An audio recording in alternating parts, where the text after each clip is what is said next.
নমস্কাৰ আপোনালোক সকলোকে মোৰ চেনেলত স্বাগতম জনাইছো। আজি মই লৈ আহিছো এটি ছাগলী মাংসৰ ৰেচিপি একদম সহজ। তেন্তে আহকচোন আমি ভিডিওটো আৰম্ভ কৰো।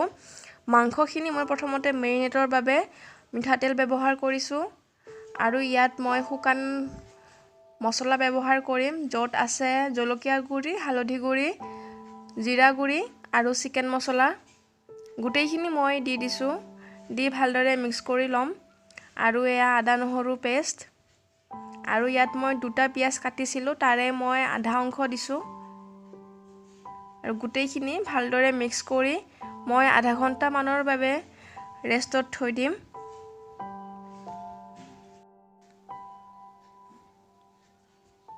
আৰু আনফালে মই এটা কুকাৰত সৰিয়হৰ তেল দিম।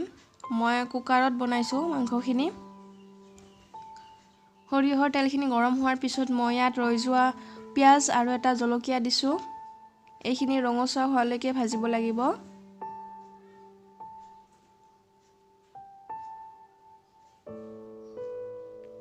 ভালদৰে ভজা হোৱাৰ পিছত মই ইয়াত দুটা বিলাহী এনেকৈ দীঘল দীঘলকৈ কাটি ইয়াত দি দিছো।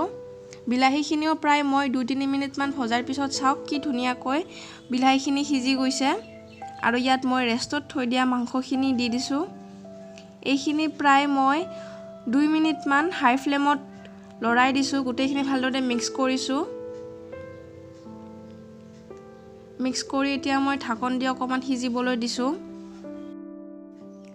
প্ৰায় 5 মিনিটমান পিছত ঢাকনখন গুচাই মই ইয়াত নিমখ ব্যৱহাৰ কৰিছো। নিমখ আপোনালোকে সোৱাদ অনুযায়ী দিব। আৰু এতিয়া গোটেইখিনি আৰু এবাৰ ভালদৰে মিক্স কৰি দিছো।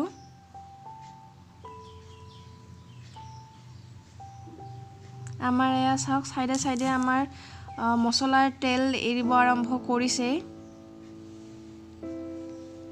মই এইখিনি আকৌ এবাৰ ভালদৰে লৰাই দিছো।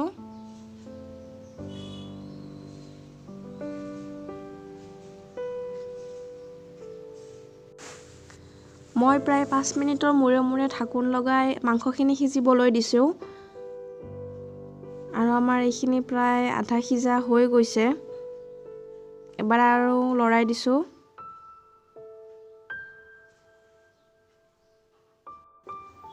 মই মাংসখিনি মিডিয়াম জুইত ভাজিছো।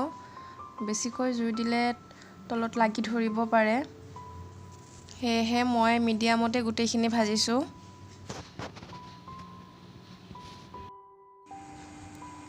আৰু এতিয়া মই ইয়াত 3টা ডাঙৰ ডাঙৰকৈ কাটি আলু দি দিছো। আৰু এটা গোটেইখিনি মই ভালদৰে মিক্স কৰি দিছো। আৰু মাংসখনৰ কালাৰো এটা আহিছে বৰ সুন্দৰকৈ। আলুখিনি দিয়া হোৱাৰ পিছত মই ইয়াক 2-3 মিনিটমান ভাজিছো। আৰু ইয়াৰ পিছত মই ইয়াত পানী ব্যৱহাৰ কৰিছো। পানী মই প্ৰায় ডাঙৰ গিলাচেৰে 3-4 গিলাচ দিছো। কাৰণ মই মাংসখন গ্ৰেভি নকৰো, অকমান জোল কৰিম। সেইকাৰণে মই ইয়াত পানী বেছিকৈ দিছো। আৰু এতিয়া ইয়াত ঢাকনখন মই মাৰি দিম।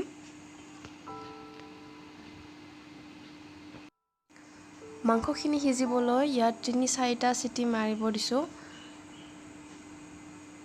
যাতে মাংসখিনি ভালদৰে সিজি আহে। আৰু ঠাণ্ডা হোৱাৰ পিছত মই গেছটো অফ কৰি দিছিলো চিটি মৰা হোৱাৰ পিছত। আৰু ঠাণ্ডা হোৱাৰ পিছত আকৌ এবাৰ গেছত তুলি দিছো, কাৰণ ইয়াত গৰম মছলা দিবলৈ বাকী আছিল। মই শুকান গৰম মছলা বটি পেলাই মই ইয়াত দিম। গৰম মছলাখিনিত মই অকমান গৰম পানী যোগ কৰি মাংসখিনি দি দিছো। আৰু এতিয়া প্ৰায় হাই ফ্লেমত মই এটা উতল অহালৈকে মাংসখিনি সিজিবলৈ দিম।